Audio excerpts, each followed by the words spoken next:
نۆ حیزب و لایەنی سیاسی بە مەبەستی تاوتێکردنی پێکهێنانی یەک لیستی کوردی لە ناوچە کێشە لەسەرەکان لە بارگای ئەنجومەنی سەرکردایەتی پارتی لە شاری هەولێر کۆبوونەوە. لە کۆبوونەوەکەدا لایەنە سیاسیەکان ڕێککەوتن لەسەر ئەوەی سەرجەم لایەنەکان لە پارێزگاکانی دیالە و مووسڵ و کەرکووک و سلاحەدین بە لیستێک بە ناوی هاوپەیمانی کوردستانی بەشداری لە هەڵبژاردننی ئەنجومەنی پارێزگاکان بکەن. یاسای ژمارە 14 ساڵی 2019 یاسایەکە دنیاک ئیشکالی قانونی هەیە، دنیاک ئیشکالی دستوری هەیە و یاسایەکە لە ئەسڵدا کراوە بۆ کەمکردنەوە لە توانای کوردستانیانی ئەو پارێزگایانە و کەمکردنەوەی توانا و ژمارەی کورسیەکانی کورد لە ئەو پارێزگایانە و ئەو یاسایش لە خزمەت گروپی بچووک نییە، لە خزمەت قواری بچووک نییە، بۆ ئەوی هیچ یەکێک لە دەنجی کورد بە خەسار نەچێت، چونکە جاروێ بە یەک دەنگ کورتی دەبرێتەوە، بە یەک دەنگ دەدۆڕێنی. بۆیە هەموو لایەکمان بڕیارمان دەکا یەک لیستی هاوبەشمان هەبی لە ژێرناوی لیستی هاوپەیمانی کوردستانی. بڕیار وایە لایەنەکان لە کۆبوونەوەکانیان بەردەوام بن بۆ ئەوەی لە سەر کاندیدەکانیش بگەنە ڕێکەوتن، بە تایبەتی سەرۆکی لیستەکە. عەبدولستار مەجید ئەندامی ئەنجومەنی سیاسی کۆمەڵی ئیسلامیش دەڵێت پێویستە کاندیدەکان کەسانی بەهێز و ناسرا و پەرێز پاک و خۆشەویست بن بۆ ئەوەی خەڵک دەنجیان پێ بدەن.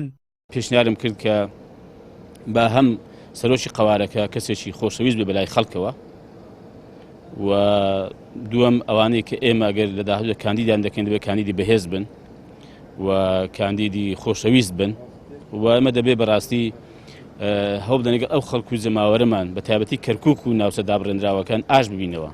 خەڵک لە لایەنە سیاسیەکان نیگەرانە و خەڵک بێزاری زۆری هەیە لە ڕابردوودا لە مامەڵەکردنی دەسەڵاتمان کاتێک کە لە کەرکووک و ناوچە دابڕێنراوەکان هەبووین، بۆی پێویست دەکات چاوێک بە خۆمان دابخشێنەوە و ئاش بینین لەگەڵ ئەم خەڵکە. داواکاری سەرەکی پارتی دیموکراتی کوردستان بۆ لایەنە سیاسیەکان ئاساییکردنەوەی دۆخی ناوچە جێناکۆکەکانە بە تایبەتی کەرکووک.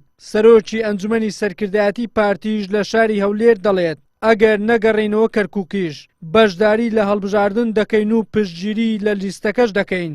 مێدەوارم تا ئەو کاتە بگەڕێنەوە بۆ کەرکووک، بەڵام ئەگەر نەشگەڕێنەوە بینیت ئەو جارە مەقەڕاتی پارتی لە مەخمور هیچ نەبوو، بەڵام دەنجی یەکەمیشمان هێنا. مانای ئەوە نیە گە لەوێ نەبین ناتوانین نیش بکەینە، نەگە لەوێ نەبین خەڵک دەنگمان پێ نادەن.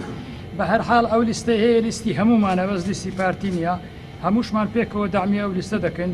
ئەو نۆ لایەنە سیاسی کوردستانیەی کە هاوپەیمانیان پێکهێنا بۆ ناوچە کێشە لەسەرەکان بۆ هەڵبژاردننی ئەنجومەنی پارێزگاکان کە بڕیارە لە مانجی نیسانی ساڵی 2020 بە لیستی نیمچەکراوە ئەنجام بدرێت، دانەوێت بە بەهێزی بەشداری لە هەڵبژاردنەکە بکەن و بۆ ئەوەی جارێکی تر کورد بتوانێت لەو ناوچانە دەسەڵات بگرێتەوە دەست.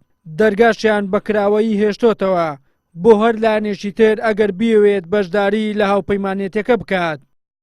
وەلی سەلیم، کەناڵی ئاسمانی پەیام، هەولێر.